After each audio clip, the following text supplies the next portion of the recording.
Friends, आज मैं आपको बहुत जरूरी टॉपिक करवाने जा रहा हूँ, that is functions of banks. Banks के कार्य।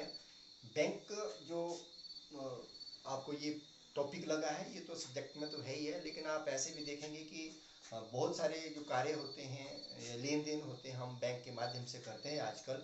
तो बैंक के बारे में पूरी जानकारी हमें होनी चाहिए कि बैंक में किस प्रकार से बैंक हमारे लिए हेल्प करता है, हमारे लिए कौन कौन से कार्य करता है। तो बैंक के कार्यों को हम मुख्य रूप से 3 भागों में बांटते हैं। प्राथमिक कार्य, प्राइमरी फंक्शंस, सेकेंडरी फंक्शंस, गौण कार्य या द्वितीय कार्य बोलते हैं, और ई बैंकिंग या इलेक्ट्रॉनिक बैंकिंग सर्विसेज जो है वो हमारे बैंक हमें प्रदान करते हैं। तो इनके बारे में हम डिटेल में पढ़ेंगे। प्राथमिक कार्य में आप पता ही आपको बैंक हमारे लिए क्या करता है। बैंक में हम पैसे जमा करवाते हैं या बैंक में जरूरत पड़ने पर हमें उधार दिया जाता है। तो कौन कौन से खाते खोले जाते हैं और कितने प्रकार से हमें उधार मिलता है, ये हम इसमें पढ़ेंगे। सेकेंडरी फंक्शन में हम देखेंगे कौन कौन से गौण कार्य हमारे लिए, कौन कौन से एक एजेंट के रूप में हमें बैंक काम करता है। हमारी ओर से बहुत सारी पेमेंट्स करनी है या बहुत कलेक्शंस करनी है। इसी तरह से हमें बहुत सारी सुविधाएं प्रदान करता है बैंक, जैसे लॉकर की सुविधा प्रदान करनी है।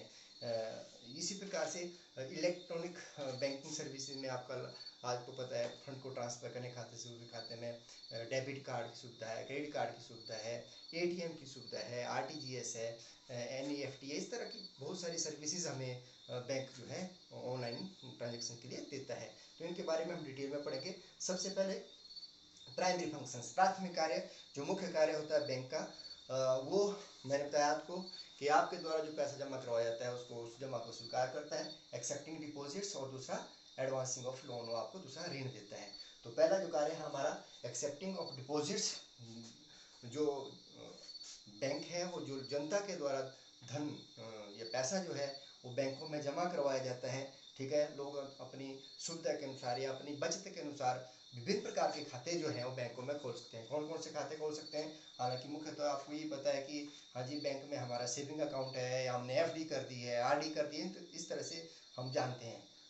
तो इस तरह से हमारे 5 प्रकार के खाते जो हैं बैंकों में खोले जाते हैं, जो कि प्राथमिक कार्य में आते हैं कि जो लोग जमा करवाते हैं किस किस रूप में जमा करवा सकते हैं। तो सबसे पहले है हमारे पास फिक्स और टाइम डिपॉजिट अकाउंट कहते हैं इसको, निश्चितकालीन जमा या सावधि जमा के नाम से भी इसको जाना जाता है। इसमें जो जमा करता है होता है कि निश्चित अवधि के लिए राशि जो है वो बैंक में जमा करवाता है, जिसके बदले में बैंक हमें एक रसीद देता है। जी, उस रसीद में कितना रुपया जमा करवाया, कितनी अवधि के लिए करवाया, 5 साल के लिए, 10 साल के लिए, 7 साल के लिए, उसकी अवधि लिखी होती है। साथ ही रेट ऑफ इंटरेस्ट लिखा होता है कि कितने ब्याज उसमें दिया जाएगा और कितनी अवधि के लिए के बाद वो उसकी जो राशि है वो मैच्योर हो गया था, कितने वर्ष के बाद वो दे होगा, कितनी राशि उसको दी जाएगी। इस प्रकार से उस रसीद में ये सारी बातें लिखी जाती हैं। ठीक है, ये जो रसीद होती है ट्रांसफरेबल नहीं होती है, अर्थात जो आपके जिसको हम फिक्स डिपॉजिट का मतलब ये है, एफडी जिसको हम कहते हैं, शॉर्ट में अगर कहें तो आम आदमी ये कहता है जी हमने एफडी करवाई है। ठीक है, अगर जैसे 5 साल के लिए आपने पैसे जमा करवाया है, 10 साल के लिए पैसे जमा करवाया है, उससे पहले अगर उस पैसे की जरूरत पड़ी थी आपको, तो उस एफडी को तुड़वा के आप, लेकिन उसमें उतना ब्याज नहीं मिलता है, ब्याज कम मिलता है, तो उससे डिस्काउंट करके बैंक आपको उसकी राशि दे भी देता है। तो इस तरह से ये फिक्स डिपॉजिट या टाइम डिपॉजिट कहते हैं इसको। लेकिन इसमें जो इंटरेस्ट ऑफ रेट होता है बाकी जो अकाउंट है उससे ज़्यादा होता है, क्योंकि ये पैसा ज़्यादा समय के लिए बैंक के पास रहता है और उसका बैंक अपने तरीके से यूज़ करता है, इसके लिए आपको इसके ऊपर ज़्यादा ब्याज आपको दिया जाता है। दूसरा है हमारा करंट अकाउंट बोलते हैं उसको, या डिमांड डिपॉजिट अकाउंट भी कहा जाता है, चालू खाता। और ये जो खाता होता है ये नाम से स्पष्ट है, चालू का मतलब रनिंग में, जितनी मर्जी बार चाहे इसमें आप जमा करवाएं, जितनी मर्जी बार चाहे इसमें पैसा निकालें। ठीक है, और इसमें जो पेमेंट्स होती हैं थ्रू चेक होती है मोस्टली, और ज़्यादातर जो बैंक खाता है ये व्यापारियों के द्वारा खोला जाता है, क्योंकि व्यापारियों को पैसे की हमेशा जरूरत रहती है, इसलिए इसको डिमांड डिपॉजिट अकाउंट भी कहा जाता है। ठीक है, कि जब जरूरत पड़े तब मांग के उसका पैसे मांग की जा सकती है उस पैसे की। इसके बदले में हालांकि इस अकाउंट के ऊपर जो रेट ऑफ इंटरेस्ट होता है बहुत कम होता है। एक तरह से फैसिलिटी दी जाती है बैंक के द्वारा कि आप अपना पैसा सुरक्षित रखते हैं और जरूरत पड़ने पर उसको निकाल सकते हैं, और इसके बदले में कई बार बैंक आपसे सर्विस चार्जेस जो है वो वसूल कर लेता है। तो ये दूसरा करंट अकाउंट जिसको कहते हैं। तीसरा है सेविंग डिपॉजिट अकाउंट, जिसको सेविंग अकाउंट बचत खाता, और आम आदमी को जो भी आम आदमी होता है मोस्टली इसी खाते को बोलता है, क्योंकि उनकी अपनी छोटी छोटी जो कमाई होती है उसमें से कुछ जो छोटी बचतें होती हैं वो अपनी बचत जो है इस खाते में रखता है। हालांकि इसके ऊपर रेट ऑफ इंटरेस्ट होता है, लेकिन रेट ऑफ इंटरेस्ट जो होता है वो फिक्स डिपॉजिट अकाउंट की से कम होता है। इसको भी डिमांड लायबिलिटी कहा जाता है कि जब जरूरत पड़े वो सेविंग अकाउंट से आप पैसा निकाल सकते हैं। तो बचत खाता जो लोग अपनी छोटी छोटी बचतें इस प्रकार से उसमें रखते हैं, इसलिए इसको बचत खाता कहा जाता है, सेविंग अकाउंट, डिपॉजिट अकाउंट। इसके बाद है रिकरिंग डिपॉजिट अकाउंट। नाम बिल्कुल अगर इस नाम इसके बारे में पूरा पता नहीं होता, लेकिन इसको हम आवर्ती जमा कहते हैं, हिंदी में आवर्ती जमा खाता कहते हैं इसको। और आरडी के नाम से मशहूर है। हम बोलते हैं जी हमने बैंक में आरडी को लिए। इसमें व्यक्ति क्या होता है कि एक निश्चित राशि जो है प्रति माह एक निश्चित अवधि के लिए 5 साल के लिए जितने समय के लिए वो उसमें डालते रहते हैं, 3 साल के लिए, 5 साल के लिए, 7 साल के लिए, जो जितने की आरडी खोली गई है, तो एक निश्चित राशि प्रति माह जो है इस खाते में डाली जाती है और इसके ऊपर जो ब्याज मिलता है उसको भी उस अकाउंट में डाल दिया जाता है। और एक निश्चित अवधि के पश्चात जब डेट ऑफ मैच्योरिटी होती है तो चक्रवृद्धि ब्याज के साथ वो पैसा जो है उसमें प्राप्त हो जाता है। इसको आवर्ती जमा खाता भी कहा जाता है। टाइम लायबिलिटी होती है, एक निश्चित अवधि के बाद उसका भुगतान किया जाता है। एक है मल्टी ऑप्शन डिपॉजिट अकाउंट। हालांकि इस अकाउंट के बारे में बहुत सारे लोगों को पता नहीं है, लेकिन ये सेविंग अकाउंट ही एक तरह से कि सेविंग अकाउंट में एक निश्चित राशि जो रखी जाती है, उसके बाद अगर किसी का सेविंग अकाउंट में अमाउंट बढ़ जाता है तो उसके लिए बैंक आपको सुविधा देता है कि एक निश्चित अवधि के बाद एक निश्चित राशि के बाद जो आपका पैसा सरप्लस होता है उसको सावधि जमा में कन्वर्ट किया जाएगा, अर्थात उसकी एक एफडी बन जाएगी ऑटोमेटिकली उस अकाउंट में। ठीक है, तो एक निश्चित राशि तक जो है वो सेविंग अकाउंट का इंटरेस्ट लगेगा और उसके बाद जो फिक्स डिपॉजिट में वो जब अमाउंट ट्रांसफर हो जाता है तो उसके ऊपर rate of interest fix deposit का अर्थात उससे ज़्यादा लगता है। इसके दो फायदे होते हैं, एक तो आपका जो सरप्लस अमाउंट है उसमें रेट ऑफ इंटरेस्ट ज़्यादा मिलता है, लेकिन कई बार क्या होता है कि अगर आपके सेविंग अकाउंट में 20,000 रुपये पड़े हैं और एफडी में 50,000 हो गए हैं तो टोटल 75,000 हो गया, लेकिन अगर आपको 25,000 की पेमेंट करनी है थ्रू चेक किसी को, ठीक है, तो आप चेक काटते 25,000 रुपये तो 5,000 रुपये एफडी से टूट के फिर आपका वो सेविंग अकाउंट में आके वो चेक का पेमेंट हो जाती है। तो चेक का डिसऑनर होने का भी इसमें डर नहीं रहता, तो इसके फायदे रहते हैं। तो इसको मल्टी ऑप्शन डिपॉजिट अकाउंट कहते हैं। एक सेविंग अकाउंट है, लेकिन निश्चित राशि के पश्चात उसकी जो अमाउंट सरप्लस अमाउंट है वो एफडी में कन्वर्ट हो जाता है, तो इसमें सेविंग का और एफडी दोनों का इंटरेस्ट आपको मिलता है। तो these were the different types of accounts which can be open in a bank account. तो इस प्रकार से आप देखो आप इतनी तरह से आप बैंक अकाउंट खोल सकते हैं।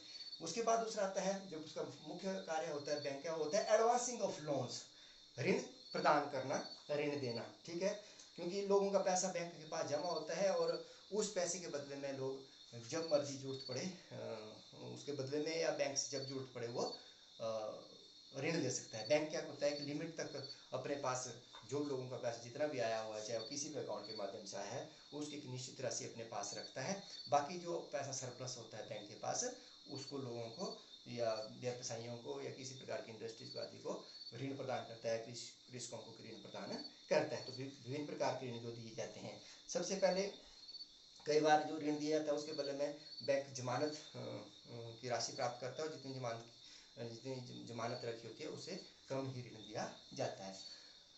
तो ऋण देने के लिए विभिन्न प्रकार के ऋण दिए जाते हैं। नंबर है कैश क्रेडिट, जिसको बोलते हैं नगद साख कहते हैं इसको, कैश क्रेडिट को। इसके अंतर्गत ऋणी को एक निश्चित जमानत के आधार पर एक निश्चित राशि जो है प्रदान की जाती है।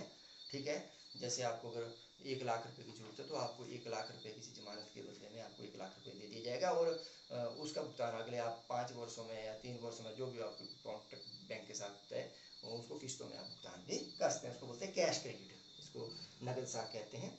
ठीक है, और जरूरत पड़ने पर ऐसे आप लिमिट डाली कि मैंने 5 लाख रुपए लेने बैंक से, तो 5 लाख रुपए इकट्ठे ना लेकर आप लिमिट में ले सकते हैं कि 1-1 लाख रुपए करके उस पैसे को ले सकते हैं। दूसरा है आपका ओवरड्राफ्ट, ये बहुत इंपॉर्टेंट टर्म है जहाँ तक कॉमर्स या अकाउंटिंग की बात है। ओवरड्राफ्ट शब्द के बारे में आपने सुना होगा। अधिविकस बैंक ओवरड्राफ्ट के नाम से जाना जाता है।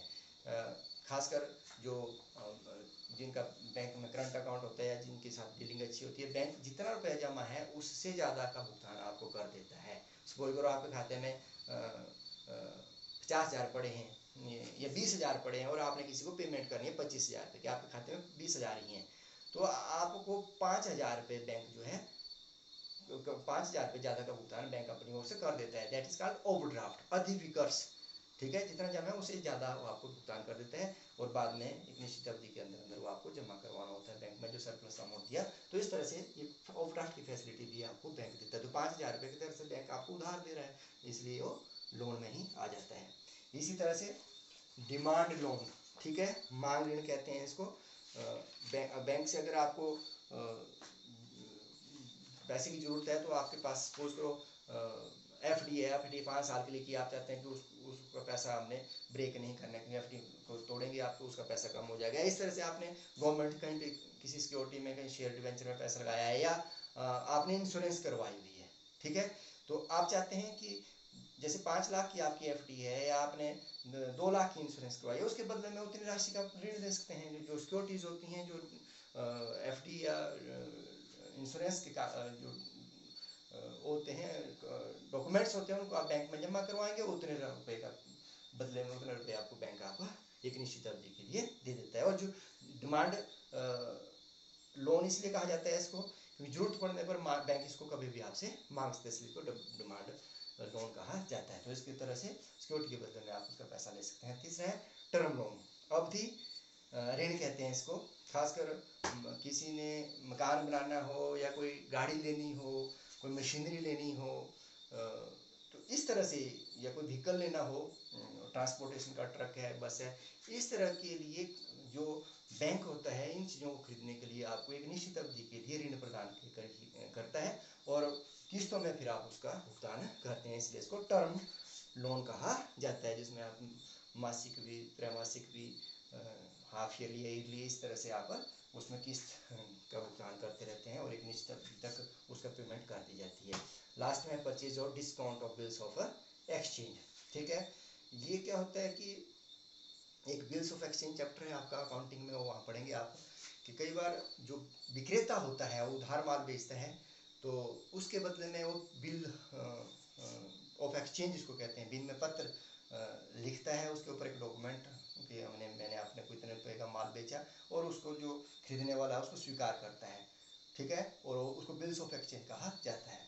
तो जब बिल विक्रेता के पास आ जाता है, तो अगर उसको करो 6 महीने के लिए उधार दिया है, 4 महीने की उधार लिया है, लेकिन उसको आज पैसे की जरूरत है, तो उस बिल को ले जाकर बैंक में जाएगा और बैंक जैसे 10,000 रुपये का बिल है, 10,000 के बदले में 200 रुपये 300 रुपये जितना भी हो उनके बीच में तय होता है, वो कटौती की रखेगा अपने पास उस राशि को, बाकी 10,000 के बदले में जैसे 9,800 रुपये आपको दे देगा।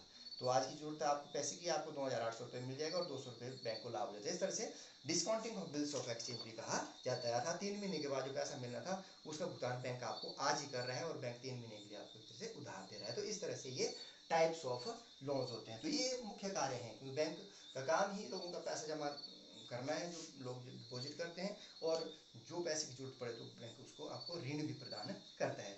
तो ये इसके प्राथमिक कार्य थे। इसके बाद इसके जो सेकेंडरी फंक्शंस गौण कार्य हैं या इलेक्ट्रॉनिक फंक्शंस हैं, इनको मैं नेक्स्ट